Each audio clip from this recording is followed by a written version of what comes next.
Ya vamos a grabar. Ya. Entonces, para la grabación vamos a hacer una descripción de cómo tienen que ir desarrollando el caso clínico que les toca hacer a final del diplomado. Recordar que el caso clínico es aprobatorio y que por lo tanto tiene que tener una nota mínima de 4. ¿Ya? Em, partiendo por... Siempre se me queda pegada esta cuestión. Bueno, obviamente aquí tienen que poner el nombre del caso clínico o el nombre del paciente o el nombre que ustedes le quieran dar al caso clínico, los integrantes del grupo. Ah, bueno, sí, es que eso creo que se lo explicó la Loreto al principio, ¿no? ¿No? Ya, esta dinámica de caso clínico consiste no en que ustedes tienen que elegir un caso clínico que vean en su clínica o en donde trabajen, sino que nosotros les vamos a entregar un caso clínico a cada grupo, tienen que formar grupos que van a depender del número de integrantes del diplomado y nosotros les vamos a entregar un caso clínico que describe principalmente bueno, la identificación del paciente, la anamnesis actual, remota, el examen clínico y exámenes que ustedes tienen que analizar para trabajar en la lista de problemas, los prediagnósticos, el diagnóstico final y qué terapia van a instaurar según el diagnóstico que ustedes den. ¿Ya? Entonces, lo primero es partir con los antecedentes, ¿cierto? La anamnesis remota, que ahí aparece información entregada, en donde van a tener descripción de las características del paciente, el estado de vacunación, las desparasitaciones, antecedentes del alimento que consume, si ha tenido o no tenido enfermedades previas, qué hábitos tiene, fundamentalmente si es outdoor o indoor, o si sale a paseos supervisados o no, etcétera, etcétera. ¿Ya? Luego, la anamnesis actual, que también es información entregada, como yo les decía, y que está en conjunto con la causa de consulta, ¿sí? Entonces, primero partimos por el motivo por el cual viene a consulta y luego viene una descripción de los signos que observa el dueño o tutor, que ahora se le dice tutor, el tiempo, la temporalidad desde el cual se presentan estos signos clínicos, las características de estos signos clínicos, obviamente, recogida de lo que nos dice el tutor, la evolución de estos signos clínicos, si es que han tenido evolución o no, si es que han recibido tratamiento, si es que vienen derivados de otra clínica veterinaria o de otro hospital, ¿cierto? ¿Qué tratamiento recibieron? Y todo lo que pueda ser recopilado en una anamnesis actual que va a depender lo extenso o no del caso que les toque, ¿ya? Si les falta alguna información, eso también puede ser discutido por ustedes. Es decir, a mí me habría gustado, a nosotros como grupo nos habría gustado saber, no sé, em, el estado claro, el estado de enfermedades retrovirales del paciente, porque sería importante conocerlo para tener, no sé, un pronóstico o que nos ayude en el prediagnóstico, etcétera, etcétera. Entonces, si les falta información en la anamnesis y en remota y actual o en los antecedentes y motivo de consulta, ustedes lo pueden discutir. Lo mismo que en el examen clínico, que también es información que se va a entregar, ya que va. El examen clínico puede ser más o menos completo dependiendo del caso que les toque, ¿sí? No sé, pues normalmente si les toca un caso de urgencia, ese caso de urgencia o paciente crítico probablemente va a ir con un lactato, va a ir con presiones, puede ir con presión de pulso, puede ir con, no sé, pues, glicemia, hematocrito, proteína. Y otros casos que sean de origen, no sé, pues gastrointestinal, a lo mejor no van a tener todos esos antecedentes, ¿ya?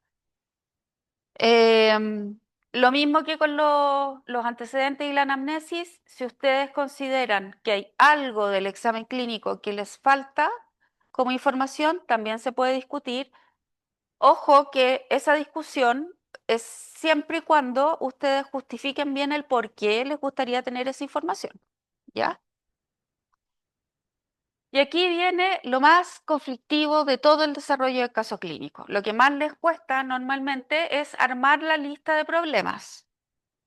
Consideren que la lista de problemas se puede generar a partir de los antecedentes que les entrega el tutor, ¿sí?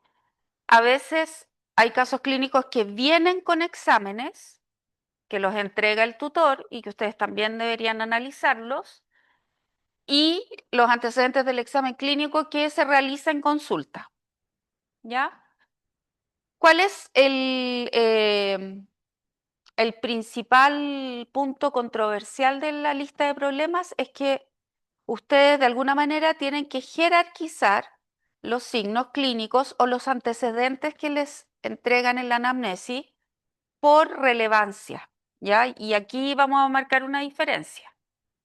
Si les toca un caso de un paciente que no es paciente crítico, la idea es jerarquizar según el signo que más información les entrega para el prediagnóstico.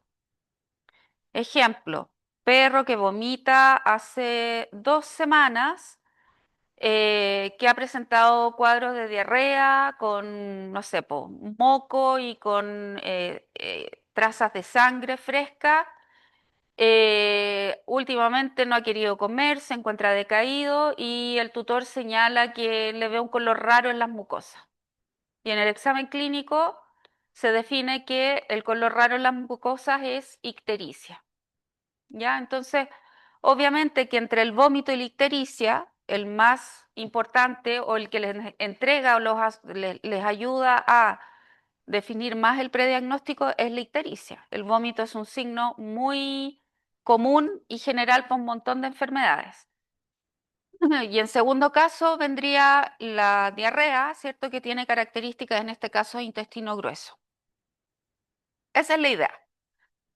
Cuando les toca el caso de un paciente crítico o de un paciente de urgencia, obviamente lo primero que tienen que atender es la urgencia, ¿cierto? Y aquí, un poco para consensuar a lo largo de los años, hemos visto que lo mejor para abordar a estos pacientes es que ustedes hagan dos listas de problemas. Una lista de problemas con los signos de la urgencia o de la emergencia y otra lista de problemas con los signos o antecedentes que de alguna manera los guíen al origen de la urgencia. ¿Sí? Ejemplo, paciente felino ingresa al hospital con compromiso de conciencia, en un ABDN de D, que lo encuentran postrado hoy día en la mañana en la casa y que la tutora señala que lo ha visto con necesidad de orinar varias veces al día y que va a la cajita de arena, que vocaliza. Al examen clínico se observa un tiempo de higiene capilar de 4 segundos con un pliegue cutáneo de 5 segundos. Les estoy poniendo un ejemplo. Tiene un lactato de 4, tiene un VGA de 30, etcétera, etcétera, y la palpación abdominal revela una vejiga indurada y dolorosa. Ahí claramente lo primero es la urgencia. Entonces, localizamos, focalizamos que este paciente, digamos, el foco de atención o el foco de trabajo es C, porque tiene compromiso hemodinámico, ¿cierto? Y si tiene un lactato de 4 y tiene un tiempo de higiene capilar de 4, obviamente que eso nos dice que hay una disfunción circulatoria. Y si hay una disfunción circulatoria, ese paciente está en shock. ¿Sí? Entonces, la primera palabra del prediagnóstico tiene que ser shock. ¿Ya? Y la primera jerarquización de la lista de problemas tiene que ser los signos que los llevan a ustedes a definir que el paciente está en shock. ¿Se entiende la idea? Ya. En la lista de problemas de urgencia, ustedes pueden relacionar los signos. O sea, por ejemplo, mala perfusión, esa mala perfusión es explicada por el tiempo de higiene capilar aumentado y por la hiperlactatemia, ¿ya? Y eso es igual a shock circulatorio. Después, las presiones hipotenso, esas presiones reflejan hipotensión. Si tiene una diastólica baja, pueden decir que el paciente probablemente está en vasoplegia. Si tiene una presión de pulso tita, ¿cierto? Y está taquicárdico, ustedes podrían decir que hay hipovolemia, por ejemplo. Entonces, relacionar todos los signos clínicos de lo más relevante en el sentido de lo que más riesgo vital tiene y de ahí ir bajando y poniéndole como una significancia de lo que de lo que pueden interpretar de los signos clínicos. Y la otra lista de problemas, la segunda lista de problemas en los pacientes críticos siempre va al origen. Entonces acá probablemente ustedes tendrían que poner que tiene tenesmo urinario, que tiene, no sé, disuria, porque va varias veces a la cajita de arena, que vocaliza, ¿cierto? Y todos esos signos los ubican en tracto urinario inferior. ¿Ya? Eso. Esa es la idea de la lista de problemas. Ya. En el análisis de los exámenes complementarios también vamos a entregarles exámenes, ¿cierto? Y deberían desarrollar un análisis de lo que observan en los exámenes. Aquí la idea es no que describan. O sea, si el paciente tiene anemia, no que digan tiene un VGA bajo con una hemoglobina baja y que hay leucocitosis por neutrofilia. Eso lo pueden decir, pero eso está en el examen. La idea es que ustedes analicen qué significa eso en el contexto del caso clínico que les tocó. Lo mismo con el perfil bioquímico, lo mismo con el ureanálisis, lo mismo con el cultivo si hay cultivo, lo mismo con gases si es que hay gases, lo mismo que el electrolito si hay electrolito. Ya, se debe relacionar lo que se observa en los exámenes con los prediagnósticos planteados por usted. Parece que me salté una. Sí, esta viene antes. La lista de problemas vienen, obviamente, a partir de la lista de problemas, ustedes generan prediagnósticos, ¿ya? La idea de los prediagnósticos es que no hagan o no tengan una lista de prediagnósticos de más de tres o cuatro, porque si tienen más de tres o cuatro significa que andan muy perdidos y que están disparando para cualquier lado. ¿Ya? Entonces, definir pocos prediagnósticos, obviamente que ojalá tiene que ser más de uno, y relacionar esos prediagnósticos, justificarlo con la lista de problemas que tienen antes. Entonces, en el mismo ejemplo del shock, por ejemplo, si ustedes le ponen o sea, si nombran el prediagnóstico, el prefijo de ese prediagnóstico siempre tiene que ser shock, porque ya definieron que estaba en shock, ¿cierto? Hipovolémico, séptico, cardiogénico, lo que sea. Causado por, secundario a, lo que ustedes quieran, ¿ya? Ya. Después ven los exámenes complementarios y los relacionan con los prediagnósticos planteados por usted.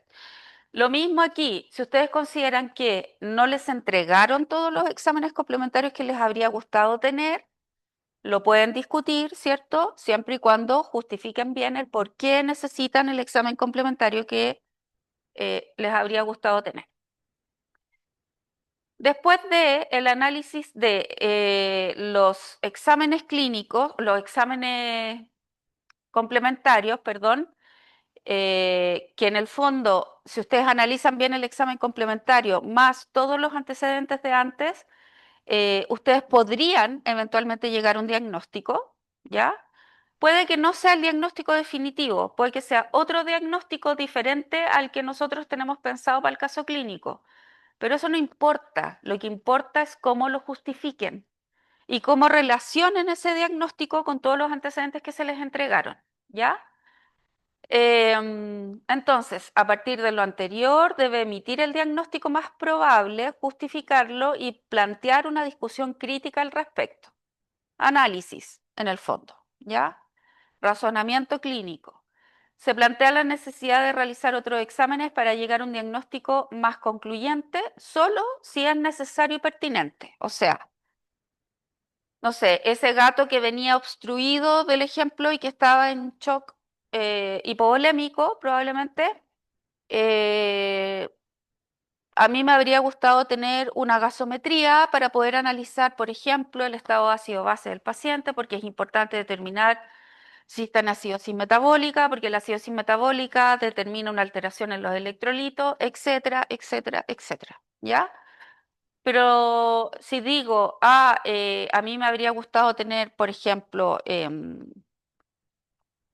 ¿Qué puede ser? Una radiografía de ese gato sí puede ser pertinente, pero no en ese momento. ¿Se fijan? Porque yo estoy atendiendo la urgencia. ¿Ya? Entonces, si ustedes dicen radiografía, a lo mejor justificarla por el lado que pueden visualizar urolitos, en el caso que su prediagnóstico sea más orientado hacia la urolitiasis, pero en ese minuto no es necesario. O sea, lo plantean, pero describen qué o la temporalidad en cuándo van a realizar ese examen complementario. Ya, en relación al tratamiento, obviamente que aquí tienen que plantear el abordaje terapéutico lo más compatible que ustedes consideran atingente para el diagnóstico que tienen, ¿ya?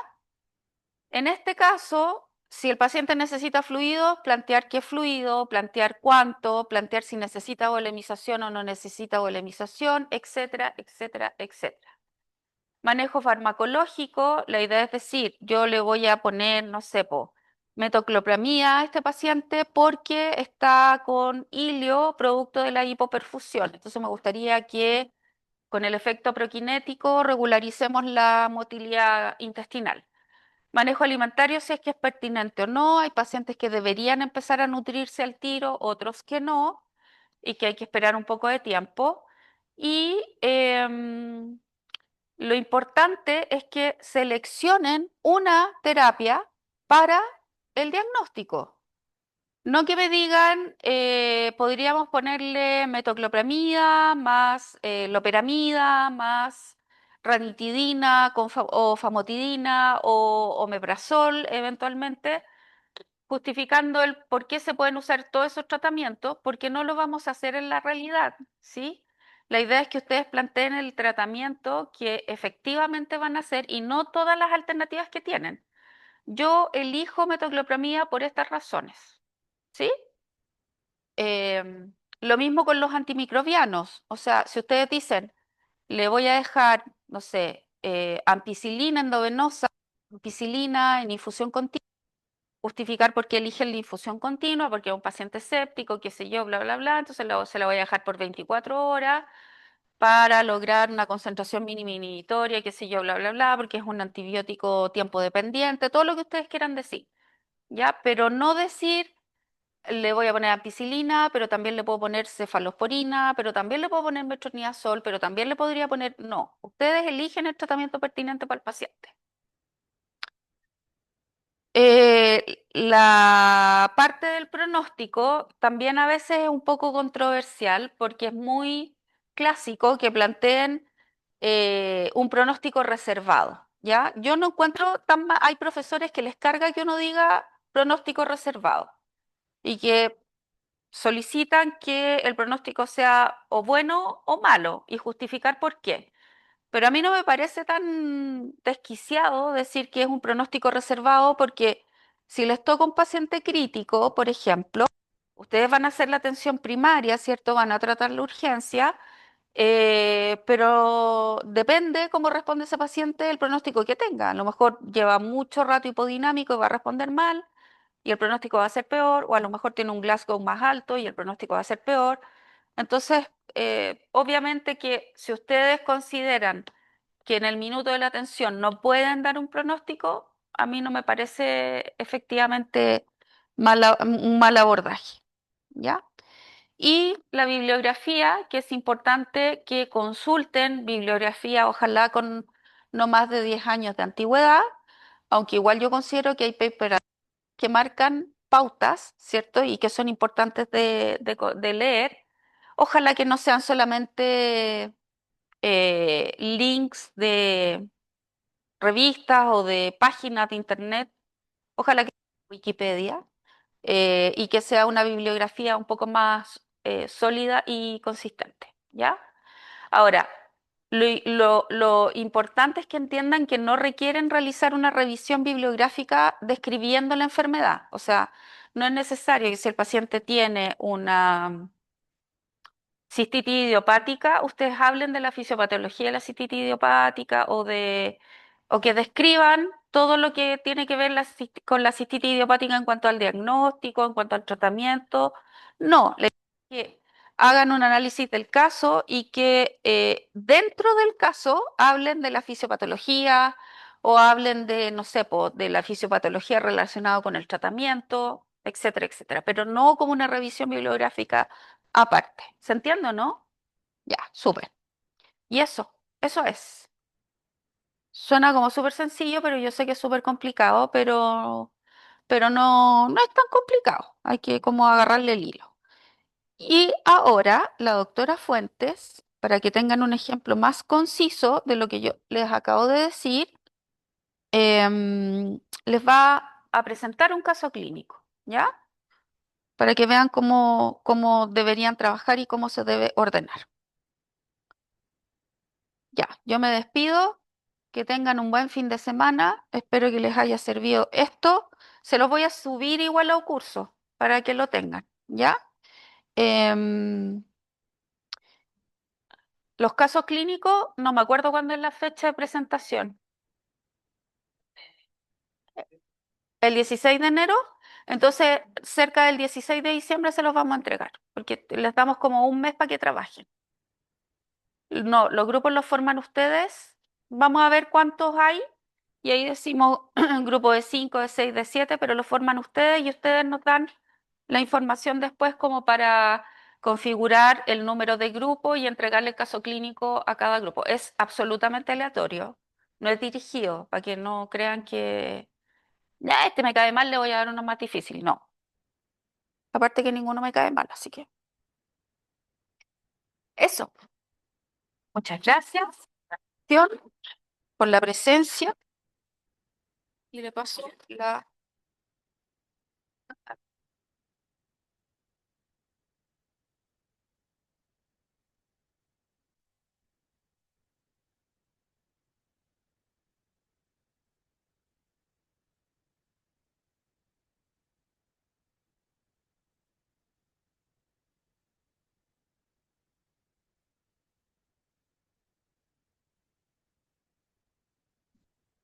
Chao, chiquillos.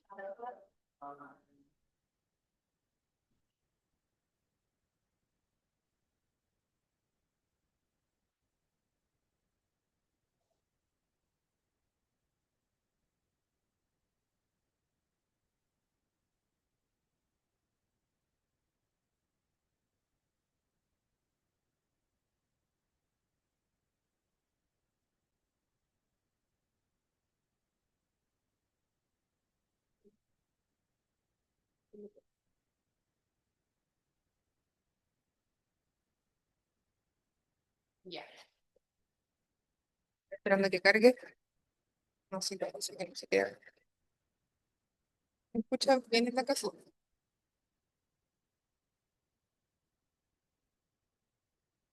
Aló, aló. ¿Me escuchan? ¿Sí? Ya, ya, gracias. Está bien. Gracias. No sé por qué no quiere agrandarse esto.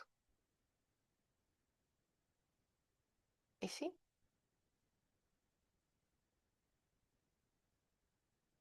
Ahí sí. Ya. Yo les voy a presentar un caso clínico que tuve cuando era residente, el 2020. Así que era uno de los que me acuerdo, así que vamos a ver. Es parecida a la estructura de lo que le estamos pidiendo para el diplomado, pero para que les quede un poquito más claro.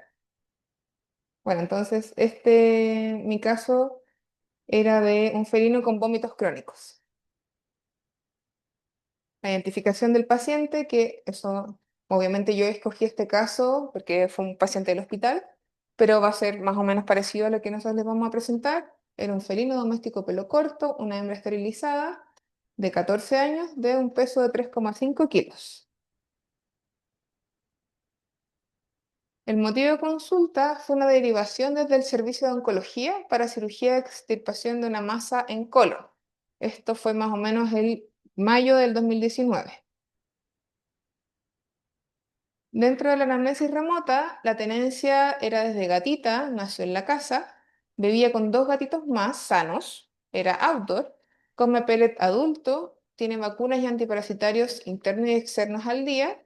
Su OVH había sido más o menos a los 6 meses, sin cruzas, y tenía antecedentes de retrovirales negativos. un poco como línea de tiempo, en diciembre del 2018 había comenzado con vómitos esporádicos que habían ido en aumento y comenzó con hiporexia, anorexia. Ahí la habían hospitalizado a causa de eso. Después, en 2019, en febrero, empieza con hiporexia, pérdida de peso, tenesmo, dificultad para defecar y se detecta esta masa en colon. Entonces, también en esta fecha fue diagnosticada con enfermedad renal crónica en estadio 2, no proteinúrico, no hipertenso, y le dejaron como tratamiento lactulosa y mirtazapina.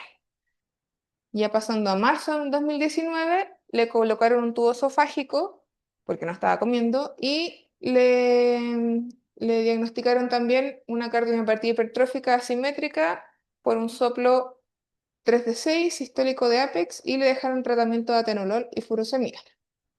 Pues acuérdense que esta paciente había llegado más o menos como en mayo del 2019. Dentro de la anamnesis actual, la paciente presenta vómitos esporádicos que han ido en aumento, presenta hiporexia, disminución de peso progresivo, se alimenta por el tubo que le habían instalado y voluntario muy poco, consumo de agua disminuido, ánimo variante pero más decaída, presenta una masa en el colon que ha ido creciendo, defeca grado 3, grado 4 y sin alteraciones en la micción. El grado 1 es agua, grado 5 es durito. Entonces el grado 3 es como un helado de estos americanos. Grado 4 es de tubito pero blando. ¿Ya? Dentro del examen clínico, la frecuencia cardíaca estaba en 180 latidos por minuto con este soplo sistólico de Apex 3 de 6. Pulso femoral total sale ok. Frecuencia respiratoria de 32 ciclos por minuto, presiones arteriales, sistólica y diastólica de 125,60, mucosa rosado pálido, tenía una condición corporal 4 de 9, tiempo higiene capilar 2 segundos, pliegue cutáneo, linfonodos ok, reflejo de oxígeno negativo, tiroides no palpable, síndrome de Horner en ojo izquierdo, que lo asociamos al tema de la instalación del tubo esofágico, tórax compresible, pliegue cutáneo 2 segundos, el abdomen blando con molestia a la palpación caudal y un aumento de volumen que asociamos a la masa. Riñones lisos, temperatura 38,1, VGA 25%, proteínas plasmáticas totales 6,8, glicemia 90 y un lactato de 2,5. Ella venía con unos exámenes, más o menos parecido a lo que nos dijo la doc, que en los casos nosotros les podemos entregar exámenes que venían de anteriormente. Presenta una leve, los eritrocitos estaban normales y lo que yo pensé en ese minuto, haciendo ya, porque obviamente estos exámenes fueron tomados anteriormente, no puse la fecha ahí, pero que pensando en esta posible enfermedad renal, o sea, en esta enfermedad renal que tenía y una posible deshidratación subclínica, esto podría haber estado un poco sobreestimado y podría haber estado más bajo. De hecho, el hematocrito ahí estaba en 32 y cuando llegó con nosotros estaba en 25, ¿ya? Una leucocitosis de 19.700 por neutrofilia y lo más probable que haya sido asociado a la inflamación por el tema de la masa, ¿ya? Eso es a lo que nos referimos, es que no digan solo hay una leucocitosis por neutrofilia, sino que asocian por qué piensan que va a estar alterado estos exámenes. O si es que quieren solicitar otros exámenes, ¿qué es lo que esperarían encontrar? No sé, si piden un ácido, gases arteriales, yo esperaría encontrar no en este caso, pero una acidosis metabólica, un lactato alto, etcétera, ¿ya? Tenía también un perfil bioquímico, estaba con las proteínas totales en 7,8, con una albúmina en 3,2, lo destaqué ahí pensando en lo mismo que les decía. Lo más probable es que haya estado un poco sobreestimado este valor por una posible deshidratación. El fósforo, si bien está dentro de rango, lo que se acepta normalmente es máximo 3,5, 4,5. Y la CREA está en 1,9, que está aumentada, pero también estamos pensando que podría estar un poco más subestimada, perdón, sobreestimada por el porcentaje, no, subestimada por el porcentaje de deshidratación, ¿ya? Entonces ahí podríamos decir que hay una azotemia posible prerrenal o renal, ¿ya? Lo que nos falta es el ureanálisis. Y tenemos también el urianálisis que estaba con una densidad urinaria en 1020, entonces igual está bastante mala esa densidad, pensando que es un gato y pensando que quizás podría haber estado un poco deshidratado. Tenía también un panel de coagulación, el cual no tenía ninguna alteración y se había tipificado a esta paciente, venía con ese examen y era grupo A. También tenía una evaluación cardiológica donde le habían indicado el tratamiento de atenolol y furosemida y se había visto una cardiomiopatía hipertrófica asimétrica, ¿ya? Entonces es importante que tengamos esos antecedentes para todo el caso del paciente. También tenía la ecografía abdominal, que fue donde se apreció esta masa. Y bueno, se ve la imagen colónica, engrosamiento irregular severo de la pared de 3 a 7 milímetros, de carácter hipoecoico levemente heterogéneo, con pérdida de capas murales y componente aproximadamente de 3 centímetros de segmento ascendente. Entonces, en conclusión, es un engrosamiento mural colónico de aspecto neoproliferativo. Eh, Ahí tuve acceso a un videíto, que no sé si se va a ver, que en esa ocasión hizo la ecografía el doctor Sáez. Entonces ahí se aprecia la masa en el colon y bueno, a esa masa se le hizo la citología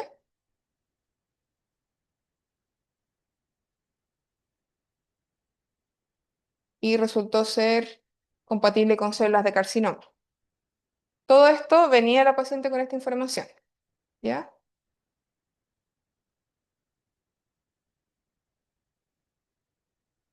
Viene lo bueno, viste problemas, ¿ya? Entonces, ¿qué es lo más relevante?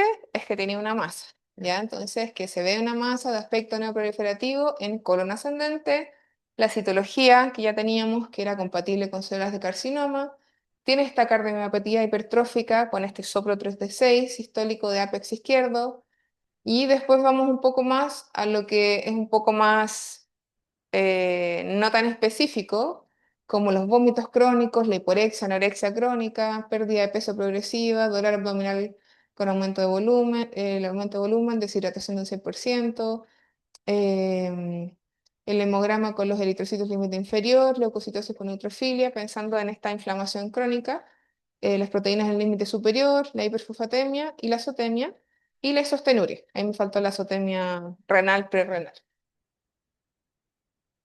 Entonces, los prediagnósticos que yo manejé en ese minuto fueron un adenocarcinoma colónico, o sea, un carcinoma o un adenocarcinoma colónico, por la citología, por el aspecto neoproliferativo en la eco. Entonces, lo importante es que ustedes pongan sus prediagnósticos y también pongan a qué, en la lista de problemas, a qué lo asocian, ¿ya? Se los van a pedir eso. Y mi segundo prediagnóstico era bueno, que ya estaba diagnosticado, la cardiomyopatía hipertrófica felina por lo que se había encontrado en la evaluación cardiológica, ¿ya? Eso es importante, si el paciente tiene una comorbilidad, también es un prediagnóstico, o sea, no hay que olvidar eso que viene de base con el paciente, como en este caso esta cardiomyopatía. ¿Qué exámenes complementarios sugerí yo? Podríamos haber hecho un enema varitado para evaluar bien ¿cómo se llama? Quizás, si es que esta masa, porque según lo que se decía, me recuerdo que era excéntrica y no concéntrica, para ver si es que efectivamente había una disminución y que estaba causando todos estos estragos hacia craneal. Si bien la paciente presentaba retrovirales, es algo que se me ocurrió, podríamos haber hecho un control, porque era outdoor, entonces nunca sé si es que tuvo alguna pelea y los dueños no sabían. Y lo otro es que se sugirió una medición de T4 total, cardiomiopatia hipertrófica, que también está muy relacionado con pacientes con hipertiroidismo, ¿ya?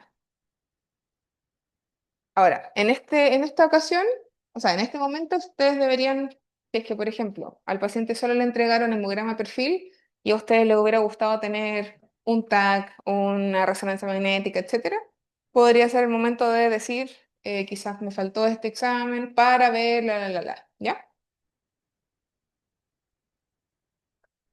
Ahí puse algunas consideraciones prequirúrgicas, por ejemplo, el ayuno de 24 horas, uso de antibióticos prequirúrgicos, idealmente 24 horas antes, o intraquirúrgico, la suspensión de los medicamentos cardiológicos para evitar hipotensiones y idealmente un enema 24 horas antes para que el colon esté limpio antes de la cirugía. No, me parece que no van a tener casos quirúrgicos, no estoy segura. Este caso sí tiene un poco más de, de quirúrgico porque yo tenía que seguir toda la línea de la hospitalización del paciente. Esto quizás lo podemos pasar un poco más rápido. Principalmente fueron consideraciones en la cirugía y en la anestesia, qué se ocupó, qué se hizo. Al final la paciente le hicimos una colectomía con enteranastomosis, ¿ya? Ahí puse un poco mi descripción de ASA, pensando en que tenía una enfermedad sistémica severa que limita una función normal, que era la cardiopatía hipertrófica y la neoplasia. Preanestésicos, ahí, por ejemplo, si es que ustedes les llegara a tocar un paciente quirúrgico, podrían em, indicar quizás qué protocolo anestésico podrían ocupar, el por qué, etcétera. ¿Ya? Acá la evaluación intrahospitalaria lo voy a pasar más rápido, pero podrían ocuparlo ustedes como una posibilidad como en la parte de tratamiento. Lo que decía la doc era por qué, por ejemplo, ocupar metadona, por qué ocupar el metamizol, etcétera, ¿ya? ¿Por qué van a poner omeprazol y no famotidina, ¿ya? Si van a poner fluidos, qué fluidos, cuánto, etcétera, ¿ya? Eh, Como yo les repito, tuve que hacer este caso del seguimiento, lo hice bien detallado, entonces voy día por día mencionando, ¿ya? Bueno, ahí puse un poco la alimentación, que en este caso ustedes podrían poner sugerencias de alimentación tanto entérica o intrahospitalaria, como sería en el caso del PH, pero ahora del Recovery Liquid, si es que tengan que instalar una sonda de alimentación tanto nasogástrica o nasosofágica como esofágica, con qué lo van a alimentar, el por qué van a escoger eso, etcétera. Bueno, acá ahí mostraba ahí un poco de la evolución postquirúrgica, que la frecuencia cardíaca había tendido un poco a la baja, que habíamos ido como un poco bien, las presiones se habían mantenido bien, las escalas de dolor estaban dentro de rango, la AFAS y la motilidad dentro de rango, em, y que se hacían estos manejos en el hospital cada 8 horas. Ahí se ve la paciente que en el segundo día postquirúrgico tenía una buena actitud, era más linda. Aquí yo puse que en el tercer día hubo una descompensación, obviamente ustedes no van a tener eso, pero les muestro el caso. Tuvo una descompensación, medimos lactato a la paciente estaba en 4,7, glicemia en 179, tiempo lleno en 5, estaba taquipnéica, taquicárdica y hipotensa, y em, vimos con Tefaz, estaba con presencia de líneas B, entonces lo más probable es que se haya descompensado de su cardiomiopatia hipertrófica, lo cual tuvimos que dar un bolo de furosemida y evaluar, ahí estaba la frecuencia respiratoria, donde está el asterisco rojita, fue donde se le pasó la furosemida. Eh, lo más probable que haya pasado acá es que la paciente se descompensó tanto por la parte cardiópata, que quizás hicimos una sobrecarga o volumen tanto en el pabellón como en el hospital, o que, acuérdense que los gatos se inflaman mucho y ante un estímulo tan severo como una cirugía, que haya hecho un CIRSE, ¿ya? Y hizo una infusión pleural. Ahí también las temperaturas anduvieron un poco ahí tendiendo a la baja por esta descompensación y las presiones tendieron a bajar, subieron y después tendieron a bajar. Entonces, ¿qué hicimos ahí? Hicimos un manejo de reanimación, dos bolos de cristaloides, un bolo de coloides, sobre las presiones, incubadora para manejo de temperaturas, ayuno y medición de glicemias. Pusimos metadona para el manejo de dolor y después pasamos a fentanilo porque el dolor seguía muy alto. Y con el fentanilo después bajaron a 3 de 6 a 3 a 4. ¿Qué hicimos para el manejo también de descompensación? En este paciente le hicimos una eco, tenía el estómago súper distendido, al parecer no había mucha motilidad y sacamos ese líquido, 120 ml de ese líquido asqueroso eh, y con eso la paciente, tengo video de todo, se sintió después un poquito mejor, ¿ya? Entonces, de nuevo, la evolución del día 3 cambiamos a CRI de metoclopramida por esta hipomotilidad mantenida en la paciente, el CRI de fentanilo por el manejo de dolor, la ceftriaxona en CRI, porque pensábamos que estábamos ya en un paciente que estaba en shock con posibles criterios de sepsis, entonces decidimos hacer una infusión continua de ceftriaxona. Y como indicaciones, medición de escala de dolor, ayuno y medición de glicemias. La evolución post-reanimación, se ve que la paciente ya estaba un poquito mejor, responsiva a estímulos, eh, un poquito más estable. Se hicieron gases venosos en esa instancia, el pH estaba un poco más alto de lo normal, con un sodio un poco más bajo, el potasio también más bajo, entonces lo más probable es que por esta eh, como por la no motilidad y quizás el acúmulo de este líquido asqueroso en su estómago, quizás lo más probable es que lo hubiera vomitado, no lo vomitó, y bajó el potasio, quizás la alimentación no fue la suficiente para, ¿cómo se llama?, para suplir las necesidades, y estaba con el lactato alto, y no sé por qué no se ve ahí, pero está el hematocrito en 17. ¿Ya? De 25 que fue el ingreso, bajó a 17. Entonces, todo eso también tiene relación con un proceso inflamatorio que también puede haber hecho una eh, destrucción de eritrocitos, quizás por la inflamación, una autoaglutinación del paciente y por eso está ahora con VGA de 17. Seguimos en el paciente, día 4. Las escalas de dolor aumentaron a pesar de que estaba con infusión de fentanilo, después se cambió a dexmedetomidina y ahí se logra apreciar la escala de dolor, la carita de dolor de la paciente. Seguíamos con la cría de metoclopramida 2 miligramos kilo, estábamos con hidrocortisona por este posible CIRS y seguíamos con la cría de ceftriaxona.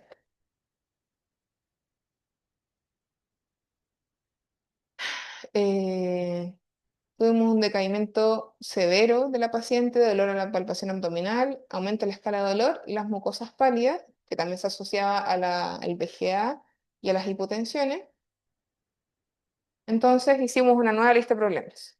Descompensación hemodinámica, tenía ya fusión pleural, taquipnea, hipomotilidad intestinal, náuseas, vómito, aumento de la escala de dolor y decaimiento. Entonces, ¿qué prediagnósticos teníamos ahora? Que también les puede pasar a ustedes. Síndrome de respuesta inflamatoria sistémica, por esta cirugía de colon, por la descompensación hemodinámica, por la fusión pleural, la taquipnea, el decaimiento, descompensación de la cardiomiopatia hipertrófica, por todo lo anterior, una peritonitis séptica, por una posible dehiscencia de puntos, justo estábamos el día 12, ¿se acuerdan? El video estaba ahí la gatita caminando, perfecto. Y acuérdense que el día 3 a 4 postquirúrgico de una cirugía en abdomen, tanto gástrica, intestinal sobre todo, o colónica, son los días claves para la deficiencia de puntos. ¿Ya? Entonces, justo estábamos en esos días eh, y podría relacionarse a la descompensación hemodinámica, el dolor abdominal, el aumento en la escala de dolor, la hipomotilidad intestinal, la taquipnea, el decaimiento. Y por último, una pancreatitis asociado a que también podría haber sido por el proceso quirúrgico, ¿ya? Y por los signos que presentaba la paciente. Le sugerimos exámenes control, de hemograma, perfil, ecografía abdominal y FPLI para ver una posible pancreatitis. En el hemograma se vio, si bien los gases venosos estaban en 17%, acá ya estaban en un 22%, con una anemia moderada. normocítica, normocrómica, pero sí con un porcentaje de reticulocitos no muy adecuado, están en 27,4 y lo mínimo debería ser 30, con una leucocitosis mo- de moderada a severa, con una, sin desviación a la izquierda, pero con una leucocitosis importante y una linfocitosis importante. Y lo más importante ahí que también no puse, no destaqué, es que había presencia de neutrófilos con signos degenerativos. Eso puede ser signos de leucocitos o con signos tóxicos que asocian a posible infección bacteriana. En el perfil bioquímico había, el albúmina estaba en el límite inferior, que podría haber estado asociado a la inflamación de la paciente. El fósforo estaba más alto que la otra vez, estaba en 5,7. Había subido la creatinina, estaba en 2,4 y antes estaba en 1,9 me parece. Y también la bilirrubina estaba aumentada. Entonces nos estaba haciendo pensar que podría estar con una disfunción multiorgánica. La tasa alcalina estaba en 312.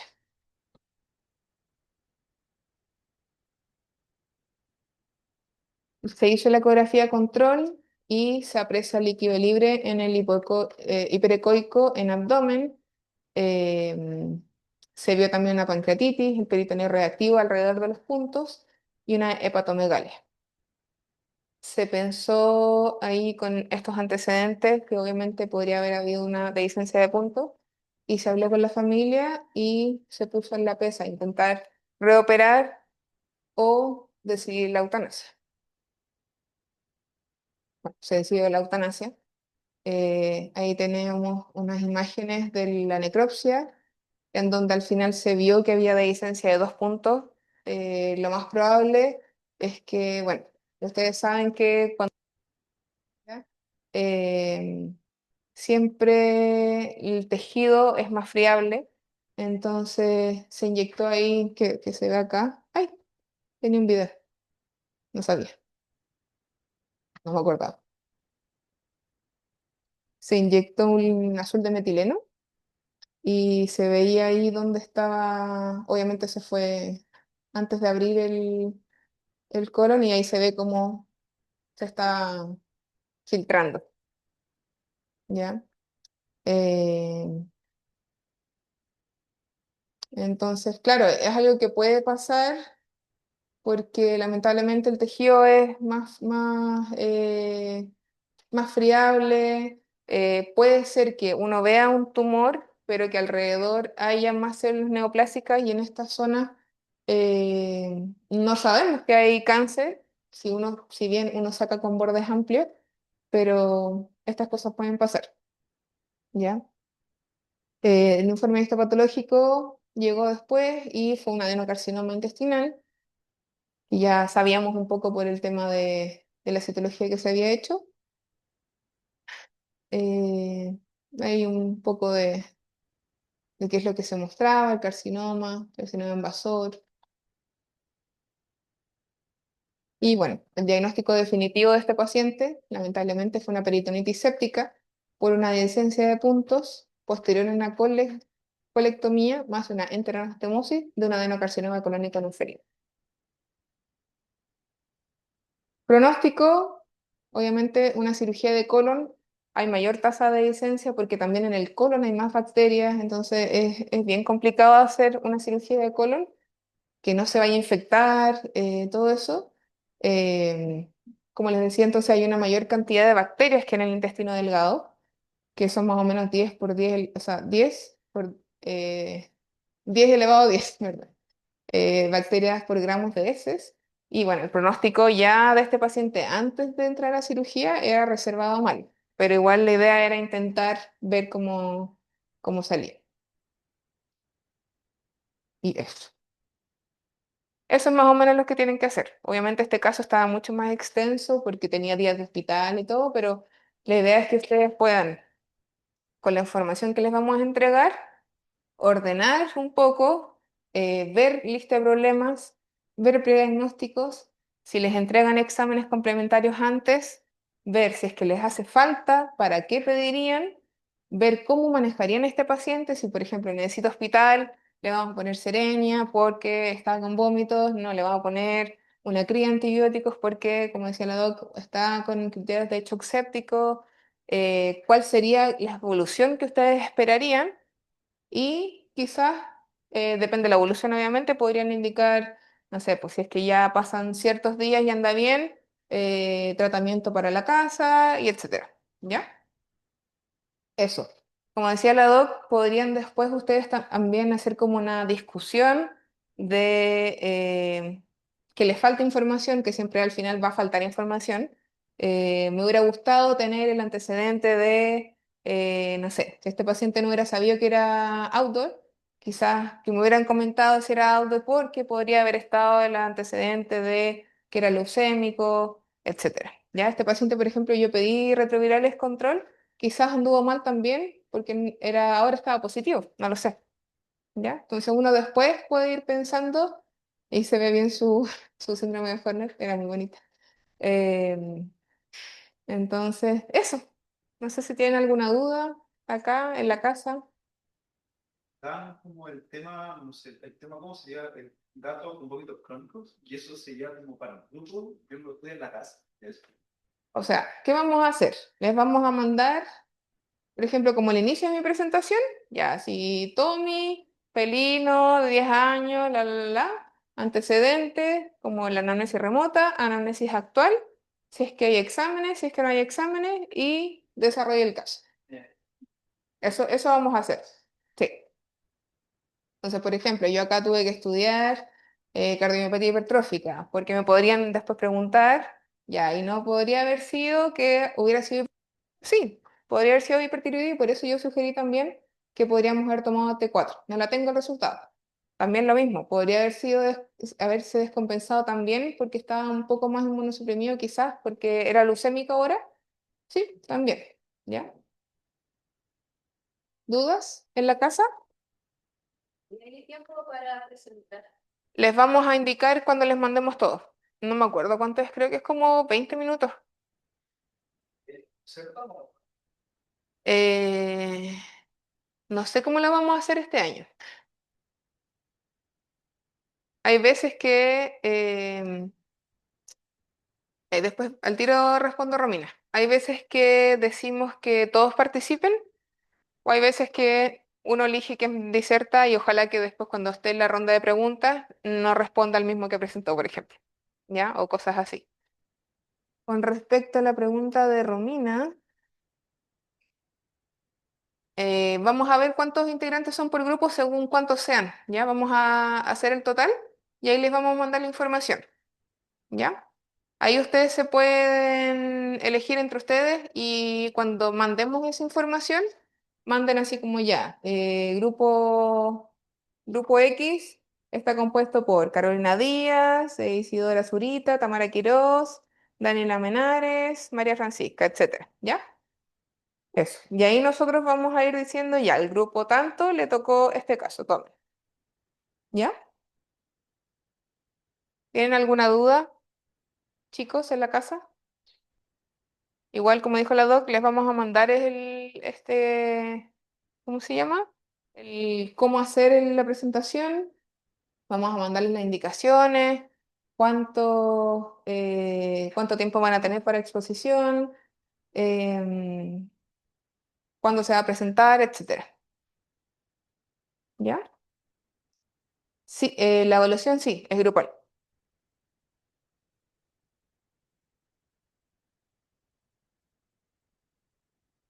¿Más dudas? ¿Dudas? ¿Dudas? ¿No? Voy a dejar de grabar. Todavía no. Recién cuando mandemos las cositas, ahí recién se pueden organizar. Déjenme ver cuánto.